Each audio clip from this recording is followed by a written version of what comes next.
Brought to you by V-Guard, co-powered by Sensodyne.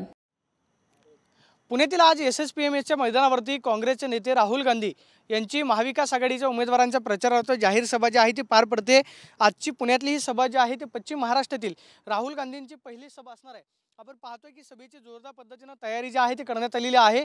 समोर या ठिकाणी मोठा स्टेज टाकण्यात आलेला आहे, त्यामध्ये काँग्रेसचे नेते, महाविकास आघाडीचे सगळे नेते जे आहेत त्यांची व्यवस्था असेल आणि VIP आपण पाहतोय की स्टेजच्या डाव्या बाजूला बैठक व्यवस्था जी आहे ती करण्यात आलेली आहे। यामध्ये सगळे आमदार त्याचबरोबर नगरसेवकांची व्यवस्था जी आहे ती या ठिकाणी असेल। मात्र जवळपास 25 ते 30 हजार खुर्च्या ज्या आहेत त्या मैदानामध्ये टाकण्यात आलेल्या आहेत।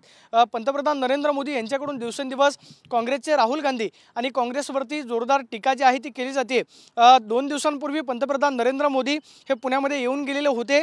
त्या खरं तर टीकेला आज पुण्यातल्या सभेमध्ये राहुल गांधी उत्तर देतात का हे पाहणं महत्त्वाचं असणार आहे। मात्र आपण पाहतोय की सगळी बैठक व्यवस्था या ठिकाणी आता पूर्ण जवळपास झालेली आहे आणि आज संध्याकाळी 6 वाजता राहुल गांधी यांची सभा पार पडणार आहे।